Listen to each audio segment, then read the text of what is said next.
Em menos de 24 horas, 2 terremotos danosos sacudiram 2 continentes diferentes.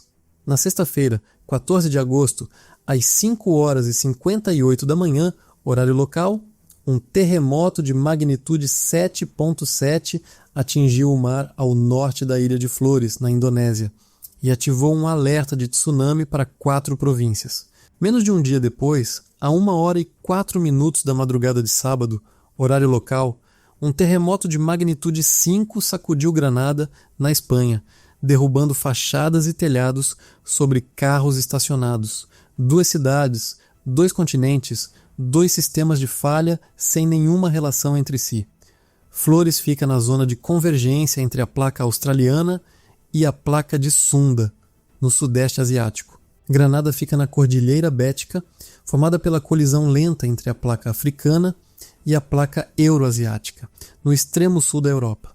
Entre os 2 pontos, mais de 13 mil quilômetros, quase 8.200 milhas. Mesmo assim, em menos de um dia, os 2 se moveram. É o tipo de coincidência que faz qualquer pessoa se perguntar se algo maior está acontecendo com o planeta. Este vídeo reúne os números reais por trás dessa pergunta e mostra por que a resposta muda a forma como você deveria ler notícias de terremotos daqui para frente. Em Flores, o epicentro ficou a 68 quilômetros, cerca de 42 milhas, a noroeste da cidade de Endi, numa profundidade de 10 quilômetros ou 6 milhas. As autoridades indonésias emitiram um alerta de tsunami e o retiraram horas depois. Até agora, pelo menos 20 vidas foram perdidas. As autoridades locais seguem atualizando esse número, enquanto as equipes de resgate alcançam áreas mais isoladas da ilha. Em Granada, o epicentro ficou em Alhendín, na região metropolitana da cidade, na Andaluzia. A profundidade foi de apenas 2 quilômetros, cerca de 1,2 milhas. Um terremoto muito raso, o que explica por que, mesmo com magnitude bem menor que a de Flores, foi sentido com tanta força na superfície. O tremor derrubou fachadas e telhados, cobriu carros estacionados de escombros e levou à evacuação preventiva de um prédio na cidade vizinha de Las Gabias. O serviço de emergência da região recebeu mais de 80 chamadas em poucas horas. Réplicas menores, entre magnitude 2.2 e 3.7, seguiram sendo registradas. Até agora, não há vítimas fatais nem feridos confirmados. Granada não é uma região aleatória para se pensar em terremotos. É historicamente a província mais sismicamente ativa da Andaluzia, ligada às falhas ativas das Montanhas Béticas.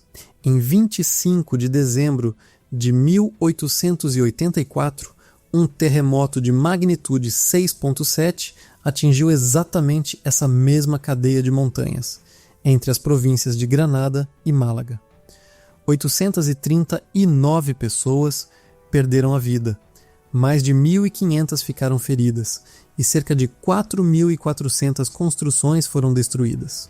Registros históricos mostram terremotos na região em 1431, 1504, 1645 e vários outros anos ao longo dos séculos, com eventos realmente destrutivos se repetindo, em média, a cada 200 anos. Isso não significa que o terremoto de sábado seja um aviso de algo na escala de 1884. Significa que a Cordilheira Bética tem um histórico sísmico real e bem documentado, completamente independente de qualquer coisa que aconteça do outro lado do planeta. Quem acompanha essas duas notícias ao mesmo tempo tende a pensar a mesma coisa. Se 2 terremotos danosos aconteceram em lados opostos do planeta com menos de um dia de diferença, deve existir alguma ligação. Talvez um aumento geral na atividade da Terra. Talvez uma reação em cadeia entre placas tectônicas distantes. É uma suposição razoável. E é aqui que a ciência dá uma resposta clara, e ela não é a que a maioria espera. A sismologia atual não conhece nenhum mecanismo físico capaz de transferir tensão de uma falha para outra através de milhares de quilômetros de oceano e continente. A transferência de tensão entre falhas existe.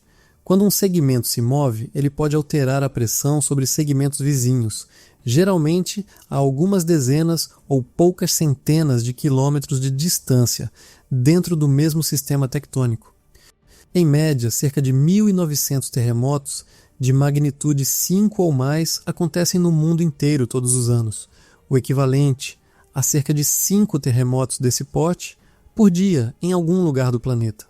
Terremotos entre magnitude 6 e 6,5 acontecem a uma taxa de cerca de 100 por ano, perto de 2 por semana. Terremotos de magnitude 7 ou mais, como o de Flores, acontecem entre 15 e 20 vezes por ano. O evento de Flores foi o 11º de 2026, um ritmo dentro da média histórica, não acima dela. Com esse volume de atividade constante, a pergunta certa não é por que 2 terremotos aconteceram no mesmo dia, é por que isso não aconteceria com regularidade. Também vale notar porque só um dos 2 terremotos gerou alerta de tsunami. Flores fica debaixo do mar, numa falha rasa que empurra o fundo oceânico para cima quando se rompe. E é esse deslocamento vertical de água que gera ondas. Granada fica no interior do continente, longe da costa. Mesmo sendo um terremoto raso e sentido com força, ele não tem como deslocar uma coluna de água. O risco em Granada é outro, colapso estrutural em construções antigas, não tsunami. São 2 tipos de ameaça geológica completamente diferentes. Mais um motivo pelo qual tratar os 2 terremotos como a mesma história simplifica demais o que está acontecendo em cada lugar. Isso revela algo sobre como consumimos notícias de terremotos. Quando um evento sísmico forte vira manchete, prestamos mais atenção a qualquer outro terremoto que apareça na sequência, mesmo que esses eventos estivessem acontecendo o tempo todo em algum lugar do planeta. A Terra não ficou mais ativa nessas 24 horas. Com a atenção do mundo voltada para terremotos, cada novo tremor, mesmo um bem menor do outro lado do planeta, se torna visível de um jeito que normalmente passaria despercebido. Se você quer saber o risco sísmico real de onde mora, a resposta não está em quantos terremotos apareceram nas notícias essa semana. Está no sistema de falhas que passa sob a sua própria região, no histórico sísmico dele e no que os geólogos locais já documentaram sobre ele. Foi exatamente esse tipo de histórico, específico da Cordilheira Bética, que explicou por que Granada tremeu com tanta força apesar da magnitude moderada. E é o mesmo tipo de histórico, específico da falha de retroarco de Flores,